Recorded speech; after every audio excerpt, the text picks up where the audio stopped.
Hey guys, welcome to the third part of my Paleo Essentials kitchen series. This is part 3, what's in my fridge.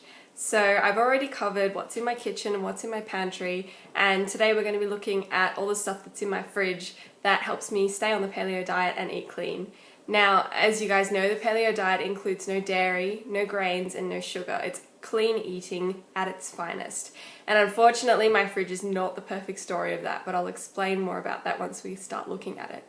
So let's get into it.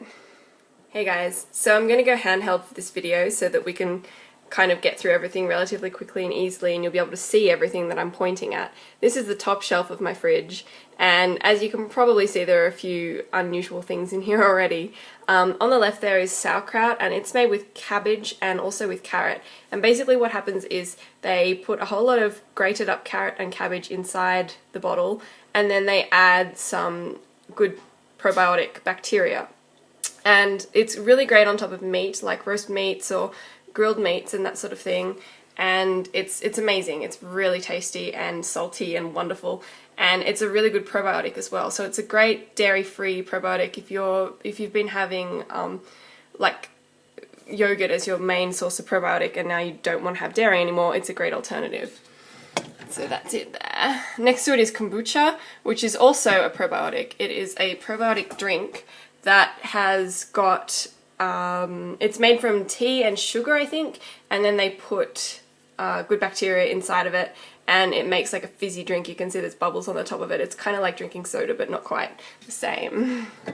I also have some fruit juice here, and that's made from 100% fruit juice, obviously. I try not to drink way too much of it, but it's really good to have on hand sometimes, especially if you're a little bit hungry and you just want a bit of a sugar kick or something. And especially if you're just starting out on paleo, it's great to have some fruit juice around. This is fresh fruit juice, like it's not heat treated. It is in the refrigerator at the supermarket. It's not anywhere else in the supermarket because it would go off if it was anywhere else. So it's really good to have fresh fruit juice.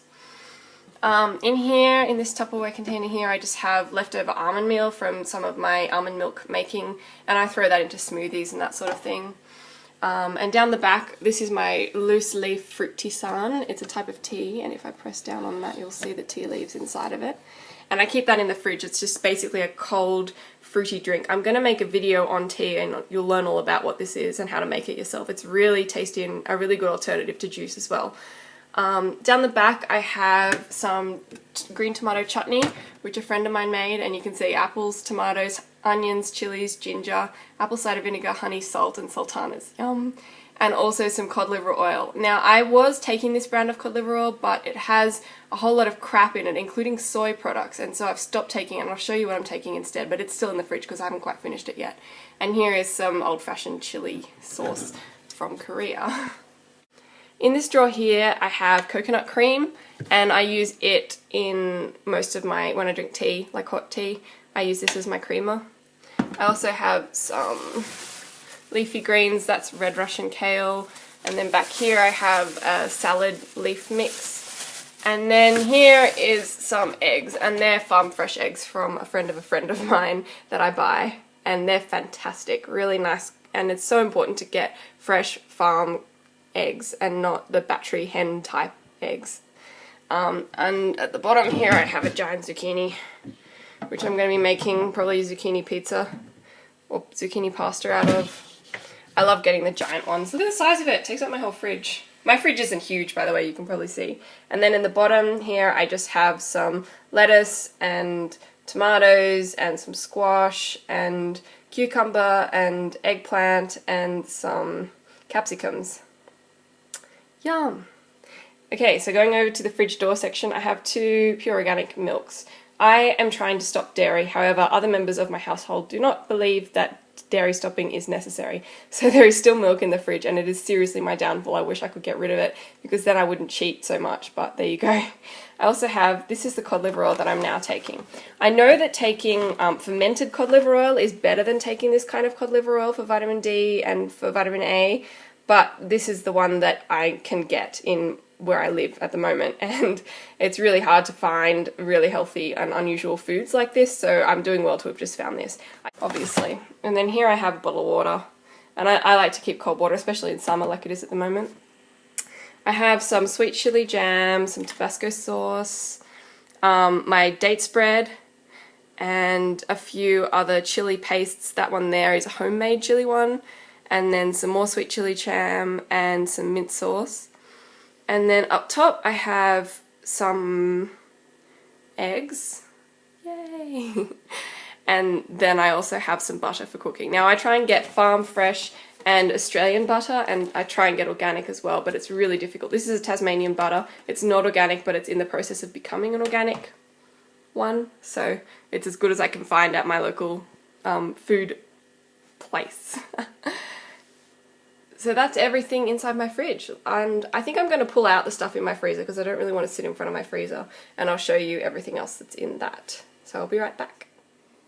As for my freezer, I like to keep ice cubes inside of my freezer at all times. They're great for smoothies, and also if anyone's hurt themselves, they're really great to just put into a tea towel and put on whatever they've bruised or injured. I consume a lot of this, and that's because I like having really cold drinks and I like having really cold teas, and so I find that having ice cubes on hand, and especially for throwing into smoothies, is fantastic.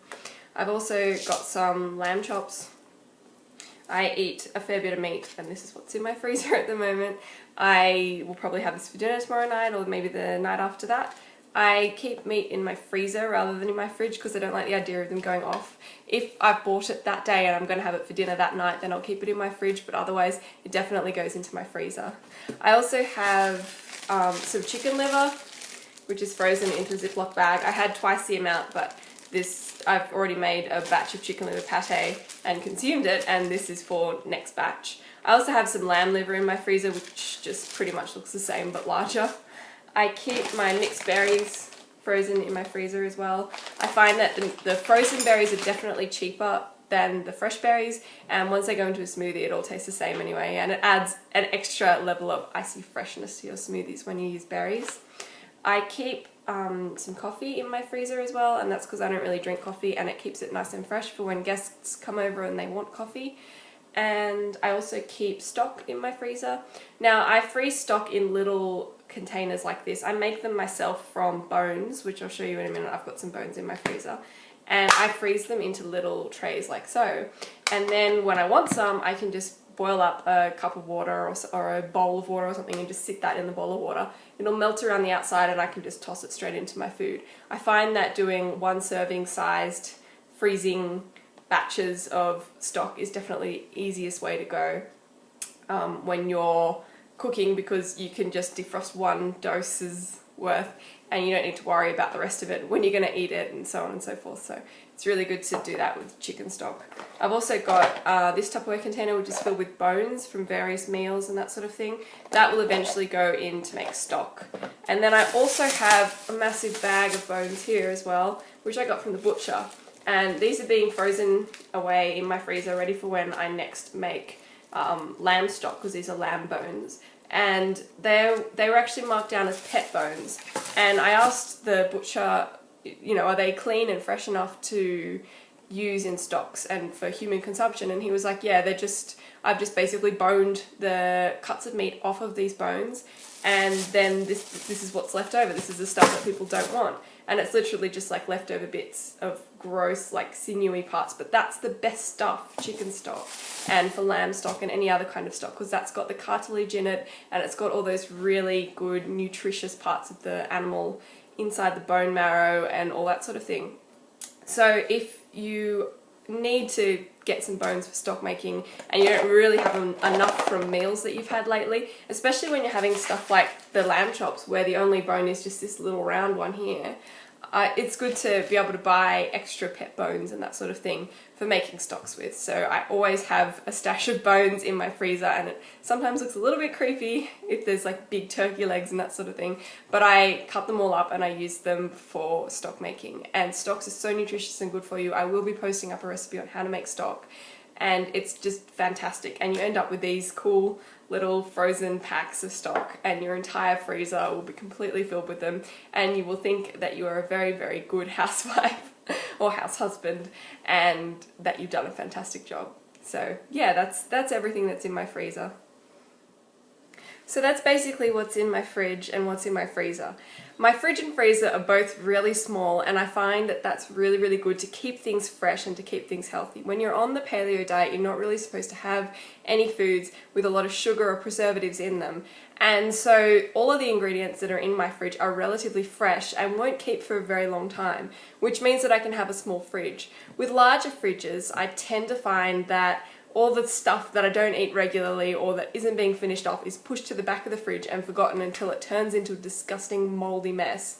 Or even worse, it's pushed to the back of the fridge and then found 6 months later, and because the preservatives are so strong in it, it looks fine and you eat it anyway, even though what you're eating is essentially just the idea of food rather than real food. It's so rancid and off. I think that having a smaller fridge and having less stuff in your fridge and not using it as a long-term storage solution for food is a really good idea when you're on the paleo diet. What you want to do is keep your ingredients fresh. Go shopping at least twice a week and pick the freshest and most local ingredients that you can afford. See you in the next video, guys, and don't forget to subscribe. Bye.